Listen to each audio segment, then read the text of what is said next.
I feel like coming into this fight that Canelo Álvarez is motivated once again because he's been, and you know this, I mean, all of you guys know, when you train your high-level fighters and they're having big fight after big fight and they have a guy that they're supposed to beat, they may not be as motivated. In this particular case, there is an animosity. There's a great deal of respect between Canelo and Charlo. But do you think that Canelo Álvarez comes out as motivated as ever and really wants to come back, especially into the Premier Boxing Champions banner, to make a statement as to say, well, people are talking about Terrence Crawford being pound for pound best, but that was my mantle for a while. And, you know, not to borrow a phrase out of Roy Jones Jr., but y'all must have forgot. Is that what you think Canelo's thinking? Well, you know, Canelo, he's changing up a few things, man. He's going back to what made him got there and whatnot. And then, you know, fighting one of the elite guys, the Charlo guys.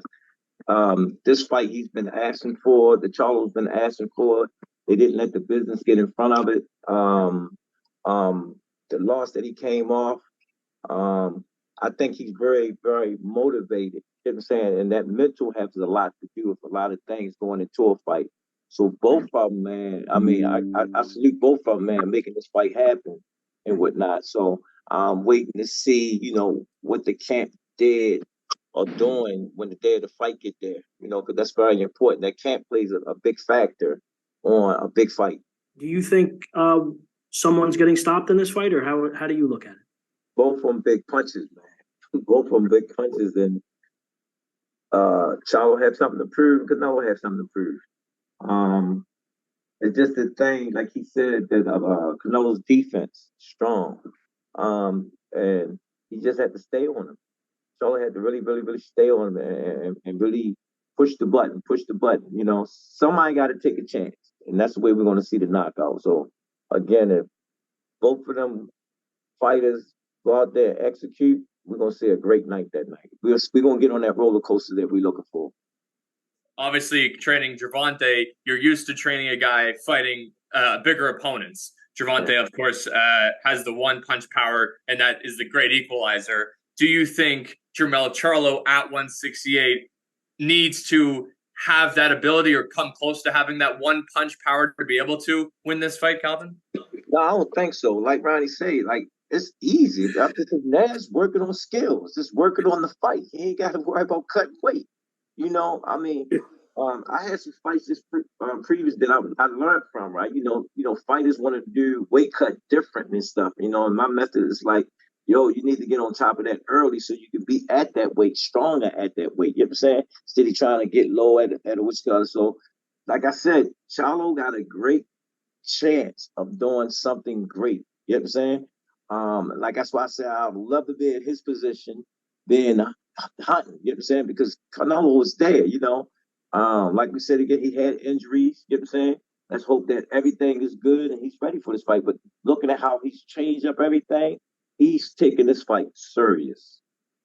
If you're Canelo looking at that, is there any particular fights that you would have been impressed with in terms of Charlo that would make you stand up and take notice there of recent Charlo successes that you might hone in on and say, yeah, that was a good opponent that he put away? Yeah, like again, Canelo defense, man.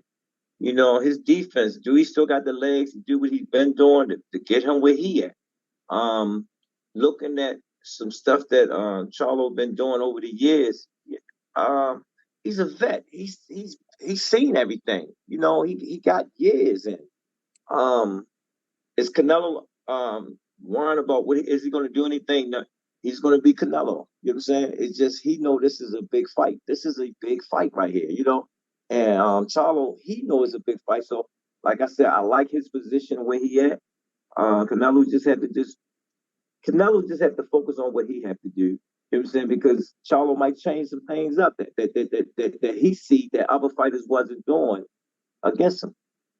You know, training, you know, having a different training regimen in this particular stage, you know, given what's on the line and, you know, what's given in the past. Like, what do you think that, like, is that like a major factor given his past few fights and that he's had that moniker that he's kind of tired in the second half of the fights, while in comparison, Jermell Charlo kind of like picks up in the second half of fights?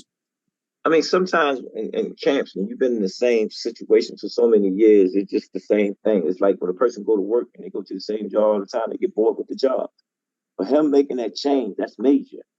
That's major. So he's really taking this fight serious. You know what I'm saying? Like we talked about the injuries that he had the previous fight. He got past all that. We're gonna see a Canelo in his prime. We're gonna see a Canelo that really putting that work in because he know what he got to stand in front of. So it's major that they did some changes. Piggybacking off of Garcia, both of them had losses, but Derek just had a loss. And then when a trainer come off a loss, man, he got something to prove. You know what I'm saying? Because this is a major. It's like the Super Bowl. This is a major fight. This is a major fight. It's just based on what athlete is going to go out there and perform the way they're supposed to perform from camp.